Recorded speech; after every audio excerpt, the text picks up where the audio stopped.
자, 기하학적인 역과 기하학적인 역. 여기에서 두 가지를 볼 건데, 아까 편의상 이렇게 얘기를 하죠. 이게 자꾸 얘기가 나오니까 A면 B. 여기에는 주된 변환이 있어요. 이번은 다른 형태의 변환이 있습니다. 요 이제 부분적 변환이라고 하는데, 법칙 5번 같은 경우 말고 이런 경우가 있어요. 법칙 5번이나 뭐 이런 경우에는 뭐 가정 하나에 결론 하나가 대응을 하죠. 가정은 뭐냐면 두 변의 길이가 같으면 두 각의 크기가 같다. 뭐 이런 식으로 대응을 하잖아요. 그런데 꼭 어떤 논리적인 명제라는 게 가정 하나에다가 결론 하나가 대응하라는 법이 없어요. 보면은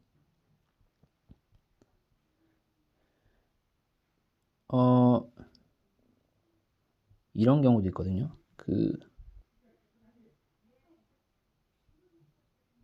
가정이 한 개가 아니고 두 개 이상일 경우, 뭐 그거는 뭐 가정이 두 개가 될 수도 있고 뭐 세 개가 될 수도 있고 네 개가 될 수도 있고 이러면서 결론이 하나가 나오는 경우가 있거든요.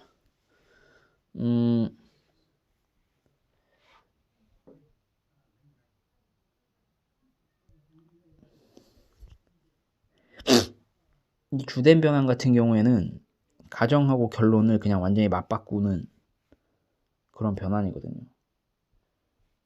5번하고 6번이 그런 경우죠. 그리고 뭐 이 이름이 그렇게 중요한 건 아니에요. 뭐 주된 변환이 뭐고 외우는 게 중요한 게 아니라 이런 게 있을 수 있다.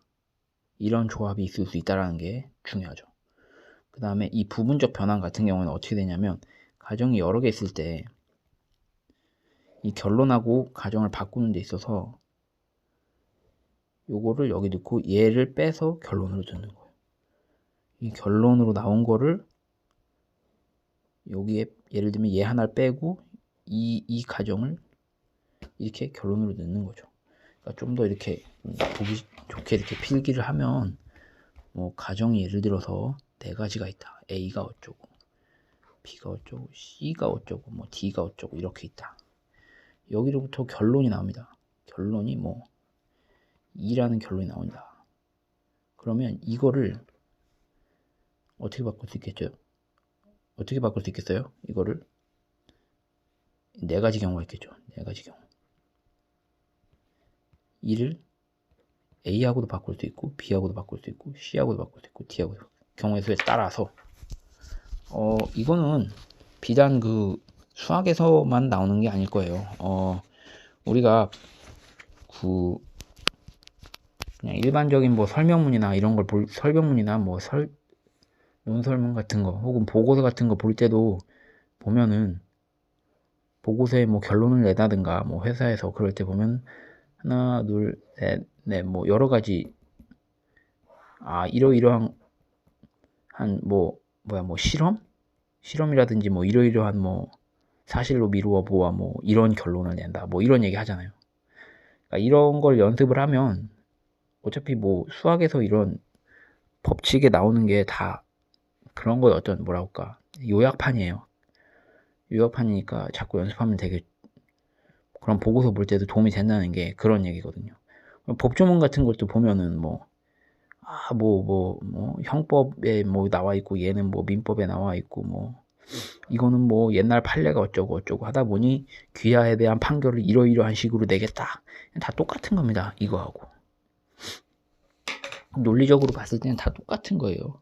예, 논리는 이제 내용을 보지 않고 그 내용을 담는 그릇을 보기 때문에 어쨌든 기하학적인 역은 두 가지가 있다. 주된 변환. 결론하고 가정을 완전히 맞바꿔서 하는 게 있고, 다른 형태의 변환, 그런 부분적인 변환, 이렇게 가정이 여러 가지 경우가 있고 결론이 하나가 있을 때 그 결론을 가정의 이렇게 일부와 맞바꿔서 거기에 따라서 경우의 수가 몇 가지로 나뉘겠죠. 그리고 하나 더 얘기를 하면 선행법칙하고 역법칙이라는 게 있어요. 선행법칙하고 역법칙 같은 경우에는 선행법칙은 이제 우리가 논의하고자 하는 대상을 가정을 한 후에 그 대상들의 성질을 밝히는 거고, 역법칙은 여기 써놓은 대로 성질을 먼저 가정을 합니다. 그 다음에 그 성질을 가지는 종류를 결론으로서 밝히는 거예요. 그럼 어떻게 될까요?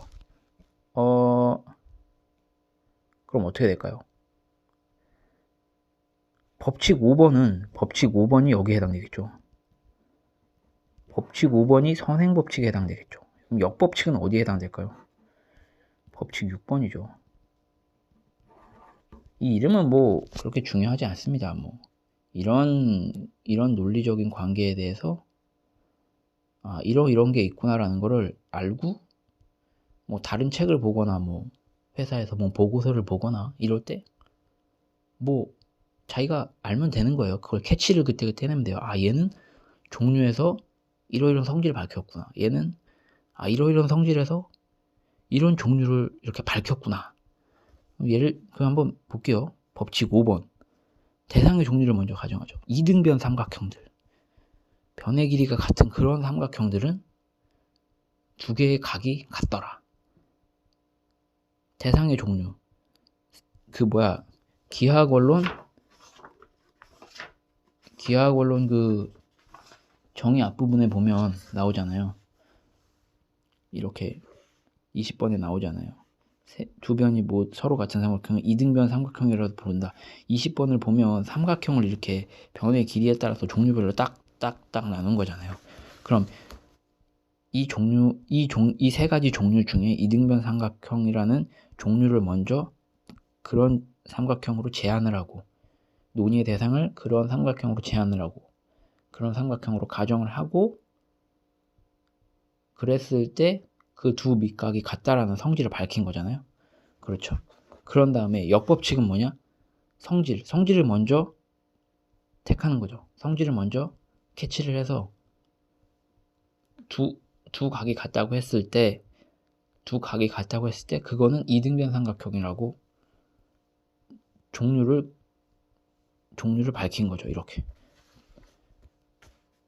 종류를 가정하고 성질을 밝히는 게 선행법칙, 성질을 가정하고 그 성질을 가지는 종류를 결론으로서 밝히는 게 역법칙. 그 구체적인 예가 선행법칙이 5번에 해당하고 역법칙이 6번에 해당한다는 것입니다.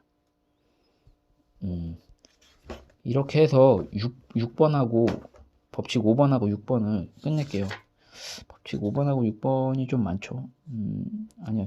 6번은 조금 더 얘기할 게 있을지도 모르겠네요. 그거는 제가 다음에 올릴 때 또 얘기를 할게요. 6번에서 좀 더 얘기할 게 있을지도 모르겠어요. 그리고 만약에 얘기할 게 있다면 얘기를 하고 넘어가고, 뭐 할 게 없으면 바로 그냥 7번부터 들어갈게요. 7번하고 8번도 이게 세트로 해야 돼요. 예, 이게 서로 역관계여가지고 이것도 세트로 해야 됩니다.